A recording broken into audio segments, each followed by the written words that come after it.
On debate, Senator Moody. Merci, Madame la Présidente. Honorable Senators, I rise today to lend my support to Bill S-201, which would lower the federal voting age in Canada from 18 to 16 years old. Colleagues, Bill S-201 reflects a growing movement to include the voices of young people in our democracy, and I thank my colleague, Senator McPhedran, for her championship of this bill in the Senate. In reflecting on Canada's democracy and institutions, a foundational point has been that every citizen should have a voice. As such, one of the more powerful mechanisms that we can use our voice is to exercise our ability to vote. In Canada, voting is considered a right, not a privilege to be earned, a right that is not dependent on gender, race, religion, ethnicity, or socioeconomic background. And while there are reasonable limits placed on electoral rights, the question we must examine here is, how does age, as one of those limits that we place on right to vote, affect all young people in Canada today? Throughout my work as a youth supporter, taking care of children, both before and after joining the Senate, I found that young people are ready, willing, and able to engage in decision-making and in policy determination.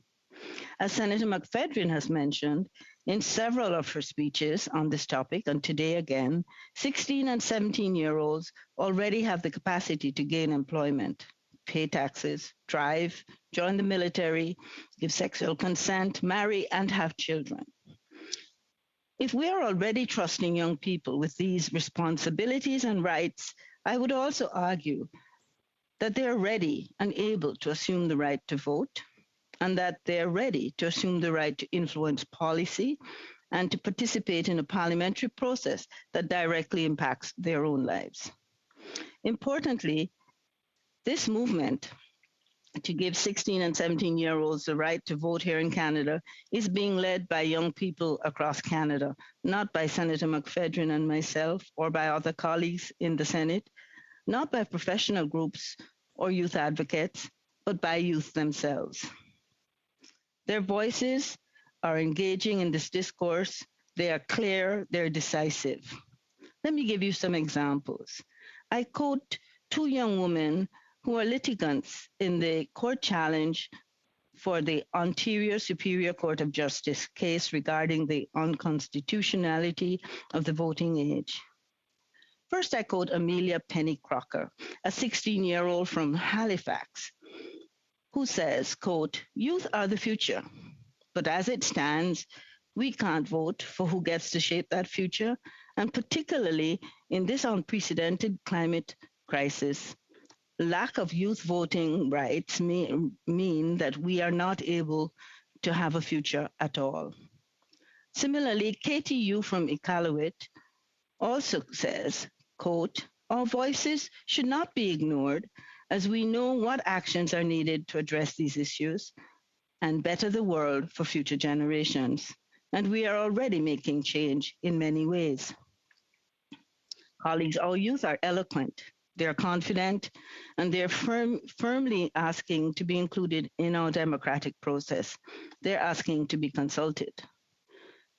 And they're taking the lead here. They want to be engaged on the subject of voting, and it is our responsibility as parliamentarians, I would propose, and as policymakers, that we elevate their voices in this discourse.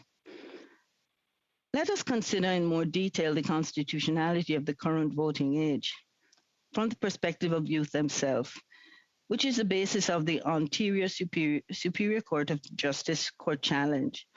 This court challenge, which is led by a group of 12 to 18-year-olds, proposed that two sections of the Canadian Charter of Rights and Freedoms, sections 3 and 15, are violated by the current voting age of 18 set out by the Canada Elections Act. Section 3 of the Charter guarantees that all Canadian citizens have the right to vote in an election. It does not qualify age.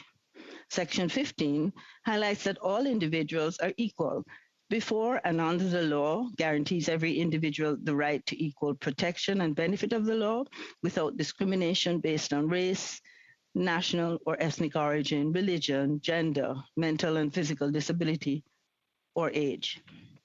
Colleagues, this is an important argument because it highlights the fact that the current voting age restriction is a direct result of the Canada Elections Act, and that this limitation has been subject to change in the past over the years, change that is based mostly on the progressive societal shifts in values that we have seen.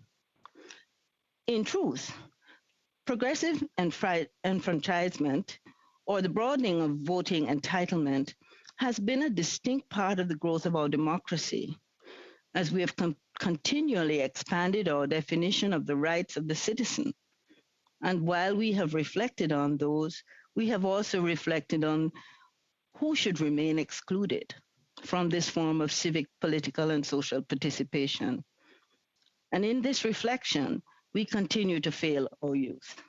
I would argue that as equal citizens of Canada, all youth deserve the right to vote, thereby including them in our move towards a democracy that is more inclusive, equitable, and just. Colleagues, our youth, our young people under the age of 18 currently participate in other forms of political engagement in our democratic institutions and in our systems. For example, the Liberal Party of Canada, in fact, the Conservative Party of Canada, the Green Party, and the New Democratic Party all allow entry of their members as young as 14 years of age. Our government has increasingly recognized the importance of elevating youth voices and consulting with young people on policy and programs. Even the Court Challenges program, reinstated in 2017, that supports individuals and groups to bring cases that challenge perceived constitutional human rights violations before the courts, is accessible to Canadians regardless of age. Additionally, our government is actively consulting youth individually, in groups, and in organizations to inform Canadian policy and decision making. In February of 2018, this government launched a national dialogue with youth to shape the first youth policy of Canada, a mandate of the Minister of Women, Gender, Equality and Youth. Yet another example of our growing recognition of young people as equal partners and leaders for tomorrow. Now, more than ever, as we navigate a global pandemic, precarious financial and socio-political situation, and a recovery that will stretch likely years into the future, the right to participate in our democratic process is even more critical. Young people have been handling this pandemic alongside us. They face the same challenges, income insecurity, changing school conditions, precarious work.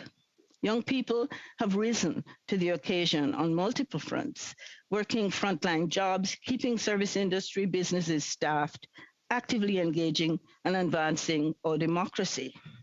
We need to consider how we are repaying our youth for their commitment to family, country, and to Canada's democracy. How are we engaging them to become the leaders of tomorrow? The best way that we can do this, colleagues, is by respecting their rights to participate fully in our democracy and to encourage their active contribution to our parliamentary process, to the creation of our laws, policies, and systems that will affect them in their future. Lowering the voting age is one of the many steps forward that we need to take to support our young people. As we heard, it will empower 800,000. Yes, 2.9% of 16 to 19-year-olds. This may not be an overall significant number, but it is a significant number of youth that are affected. As senators, we need to elevate the voices and needs of our Canadian youth because in our democracy, they are equal partners, they are willing, and they are engaged, and because they are ready to vote. Merci, thank you, Miigwech. On debate,